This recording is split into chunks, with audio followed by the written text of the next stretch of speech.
बोलो गणेश भगवान की जय। अष्टमी माता की जय। अहोई अष्टमी माता की जय। यह व्रत प्रायः कार्तिक वदी अष्टमी को उसी वार को किया जाता है जिस वार की दीपावली होती है। इस दिन स्त्रियों की आरोग्यता और दीर्घायु प्राप्ति के लिए अहोई माता का चित्र दीवार पर मांड कर पूजन किया जाता है। अहोई का व्रत दिन भर किया जाता है। जिस समय तारामंडल आकाश में उदय हो जाए उस समय वहाँ पर एक जल का लोटा रखकर चांदी की स्याऊ और 2 गुड़िया रखकर मौली नाल में पिरो लेवें। तत्पश्चात रोली चावल से अहोई माता के सहित स्याऊ माता का अर्चे और सीरा आदि का भोग लगाकर कहानी सुने। अहोई अष्टमी माता की कहानी। एक नगर में साहूकार रहता था। उसके 7 लड़के थे। एक दिन उसकी स्त्री खदाने में मिट्टी खोदने के लिए गई और ज्यों ही उसने जाकर वहाँ कुदाली मारी त्यों ही सेही के बच्चे कुदाल की चोट में सदा के लिए सो गए। इसके बाद उसने कुदाल को स्याहू के खून से सना देखा तो उसे सेह के बच्चे मर जाने का बड़ा दुख हुआ, परंतु वह विवश थी क्योंकि यह काम उससे अनजाने में हो गया था।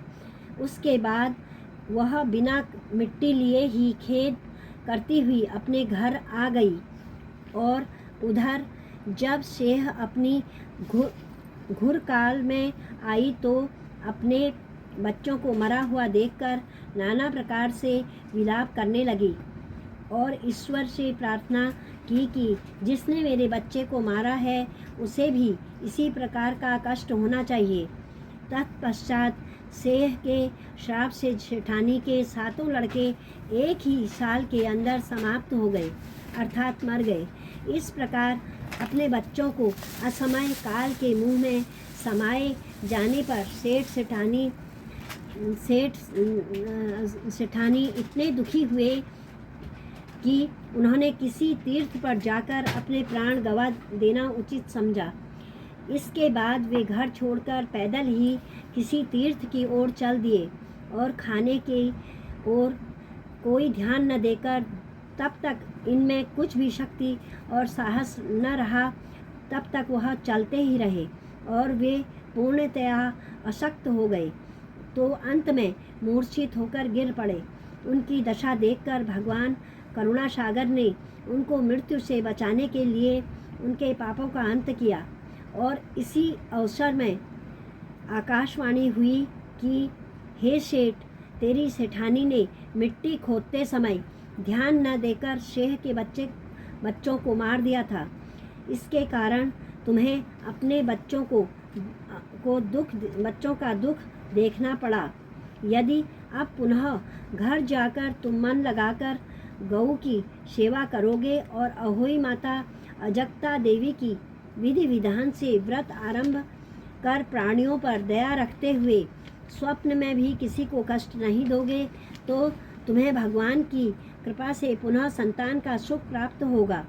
इस प्रकार आकाशवाणी सुनकर सेठ सेठानी कुछ आश्वन्वित हो गए और भगवती देवी का स्मरण करते हुए घर को चले आए।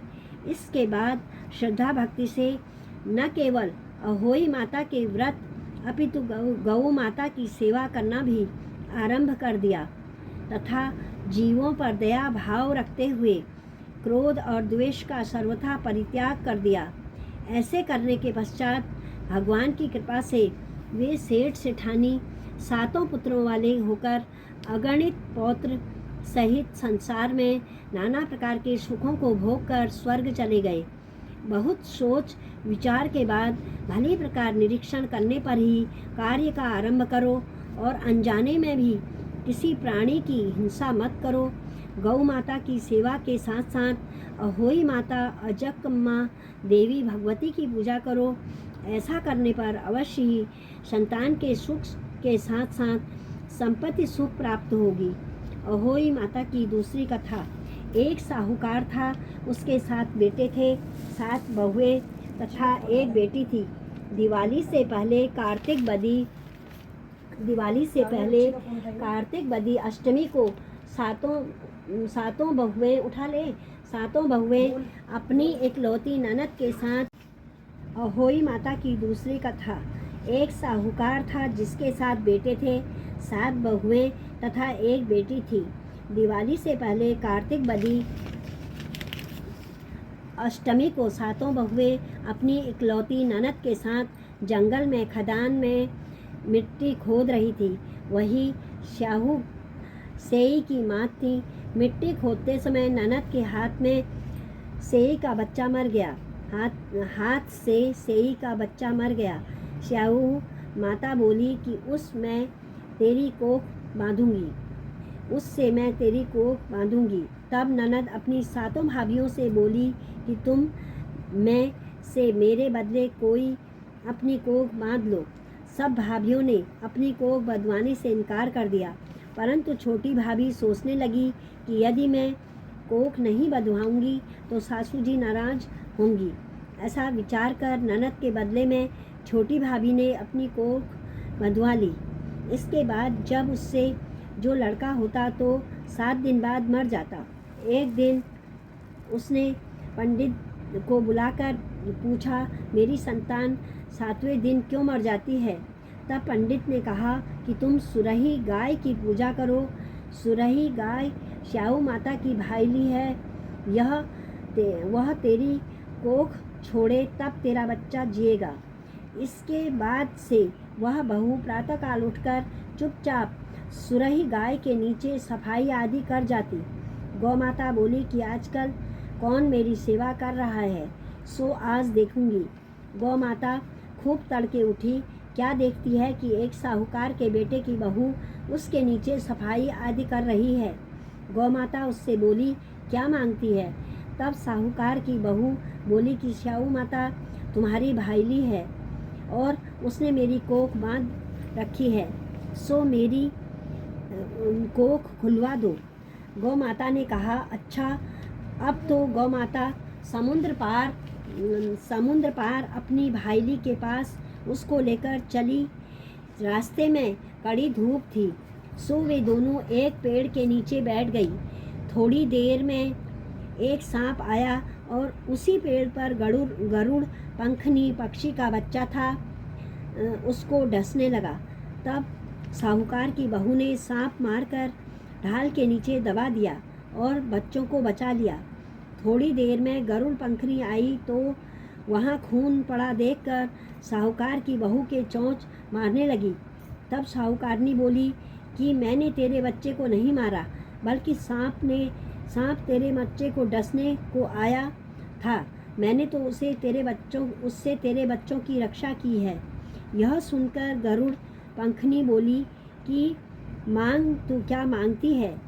वह बोली, 7 समुद्र पर शाहू माता रहती है, हमें तू उसके पास पहुंचा दे। तब गरुड़ पंखनी ने दोनों को अपनी पीठ पर बिठाया, शाहू माता के पास पहुंचा दिया। शाहू माता उन्हें देखकर बोली कि आ बहन, बहुत दिनों में आई। फिर कहने लगी कि बहन, मेरे सिर में जू पड़ गई हैं। तब सुरही के कहने पर साहूकार की बहू ने सलाई से उनकी जुएं निकाल दी। इस पर शाहू माता प्रसन्न हो बोली कि तूने मेरे सिर में बहुत सिलाई गेरी हैं, इसके लिए तेरे 7 बेटे और बहू होंगी। वह बोली, मेरे तो एक भी बेटा नहीं, 7 बेटे कहाँ से होंगे? शाहू माता बोली, वचन दिया, वचन से फिरूं तो धोबी के कुंड पर कंकरी हूँ। तब साहूकार की बहू बोली, मेरी कोख तो तुम्हारे पास बंद पड़ी है। यह सुन शाहू माता बोली कि तूने मुझे बहुत ठग लिया।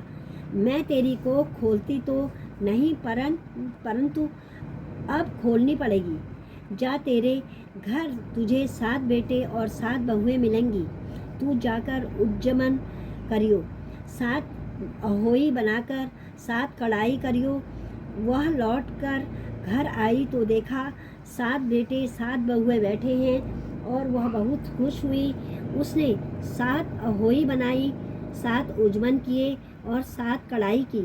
रात्रि के समय जेठानियाँ आपस में कहने लगी कि जल्दी जल्दी धोक पूजा कर लो, कहीं छोटी बच्चों को याद करके रोने लगे। थोड़ी देर में उन्होंने अपने बच्चों से कहा, अपनी चाची के घर जाकर देख आओ कि आज वह अभी तक रोई क्यों नहीं। बच्चों ने जाकर कहा कि चाची तो कुछ मान रही है, खून उजमन हो रहा है, खूब उजमन हो रहा है। यह सुनते ही जेठानियाँ दौड़ी दौड़ी घर आई और जाकर कहने लगी कि तूने कोख कैसे छुड़वाई।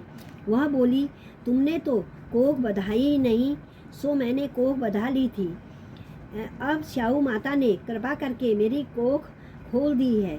श्याऊ माता ने जिस प्रकार उस साहूकार की बहू की कोख खोली, उसी प्रकार हमारी भी खोलिए। कहने वाले तथा सुनने वालों की कथा तथा परिवार की कोख खोलिए। जय अहोई अष्टमी माता तुम्हारी सदा ही जय।